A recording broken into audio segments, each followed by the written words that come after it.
Sebagaimana kita ketahui Gubernur terpilih Jawa Barat yakni Kang Deddy Mulyadi sedang membongkar bangunan-bangunan yang ada di kawasan Puncak Bogor, Jawa Barat. Yang mana bangunan-bangunan itu diakini salah satu penyebabnya banjir di Jabodetabek. Di samping menjadi penyebab banjir, ternyata perizinannya juga bermasalah. Kabarnya bukan hanya yang ada di kawasan Puncak Bogor yang bermasalah perizinannya, tetapi kawasan yang ada di Megabendung juga bermasalah, yakni tempat pesantrennya Imam Besar dan kandangnya para muhibin. Untuk berita selengkapnya, mari kita simak bersama.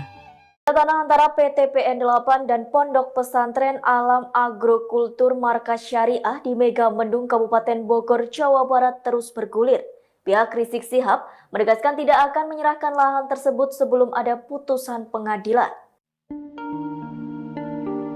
Sebelumnya PT PN 8 melayangkan surat somasi kepada pengelola Pondok Pesantren Alam Agrokultural Markas Syariah di Megamendung Kabupaten Bogor, Jawa Barat. Pasalnya lahan yang ditempatinya tersebut merupakan areal sah milik PT PN 8. Hal itu berdasarkan sertifikat HGU nomor 299 tanggal 4 Juli 2008. Adapun penguasaan fisik tanah yang dibangun pihak Ponpes tersebut selama ini dianggap tidak memiliki izin dan persetujuan dari pihak PT PN 8 selaku pemilik sah. PT PN 8 diketahui telah memberikan surat somasi tersebut pada 18 Desember 2020 lalu. Dalam surat somasi itu pihak Ponpes diminta untuk segera menyerahkan lahan milik PT PN yang ditepatinya tersebut selambat-lambatnya 7 hari kerja. Sementara kuasa hukum Rizik Sugito Atmo Prawiro menanggapi pernyataan PT PN 8 yang bakal mengambil alih lahan termasuk yang ditempati pondok pesantren tersebut.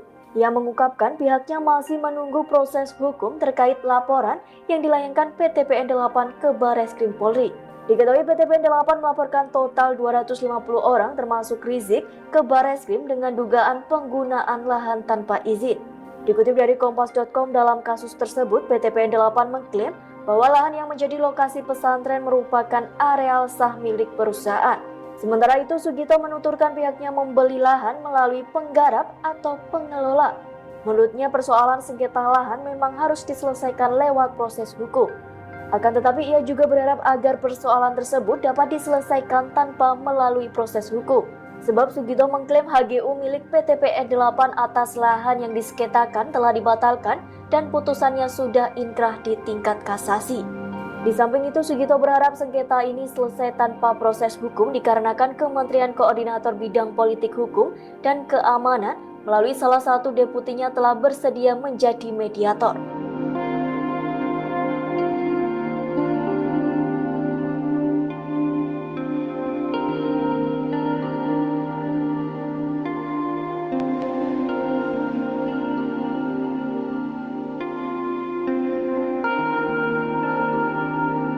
Sangat menyesalkan bahwa pesantren membeli dari penggarap adalah sah secara hukum.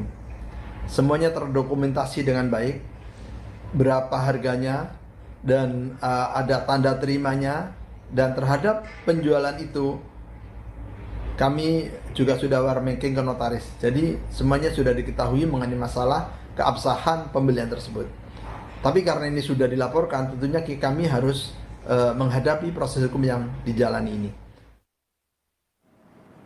Sementara itu, juru bicara Badan Pertanahan Nasional Taufikul Hadi mengatakan pelaporan PT PN 8 ke Barreskrim Polri dilakukan setelah sebelumnya melayangkan somasi kepada Rizik Syihab terkait penggunaan lahan di Megamendung. Menurut Taufik, BPN mendukung langkah PT PN 8 yang berusaha mengamankan aset dan lahan negara melalui jalur hukum yang tepat. Pak Taufik, jadi apa saja yang diketahui oleh BPN terkait laporan PT PN soal tanah di Megamendung, Pak Taufik? Ya, kami tidak terlalu banyak mengetahui tentang urusan PT PN 8. Tetapi kami selalu mengingatkan kepada PT PN bahwasanya yang sedang dikelola oleh PT PN 8 itu adalah aset negara. Karena itu, karena dia bertanggung jawab, maka wajib dia mengamankan aset negara tersebut. BPN, Pak Taufik, tidak tercatat ya tanah itu atas nama Pondok Pesantren Agrikultural Markas Syariah ya? Ya, saya mengkonfirmasi bahwa tidak ada sertifikat atas nama tersebut atau atas nama penjualnya sebelumnya. Pak Taufik, 250 yang menguasai lahan PTPN, 250 pihak ini sudah berapa lama Pak Taufik? Apakah karena baru sekarang ini muncul pemberitanya atau dari dulu sudah ada laporan dari PTPN Pak Taufik? Pada tahun 98 itu pernah terjadi kasus di Tugu, ya, di Tugu tersebut. Kasus tersebut antara karyawan PTPN dengan penduduk, dengan masyarakat penyerobot. Orang yang menyerobot tanah PTPN itu diminta untuk keluar, tetapi dia tidak mau. Baik. Akhirnya terjadilah kemudian adu fisik dan penyerobot tersebut kemudian tewas tersikap, ya kan? Yang kemudian itu menjadi kasus pidana yang jatuh kepada karyawan PTPN. Jadi dari situ kita ketahui bahwa sudah sangat lama itulah persoalan tersebut sudah terjadi, ya. Baik. Sudah berusaha diamankan, tetapi kan mereka yang penyerobot itu akan menyerobot terus. Karena itu menurut saya sudah sangat tepat sekarang ini adalah kepemimpinan PTPN yang sekarang ini adalah menegakkan kembali, ya kan, otoritasnya, hak-haknya di atas tanah yang telah diberikan oleh negara untuk dikelola oleh PTPN tersebut.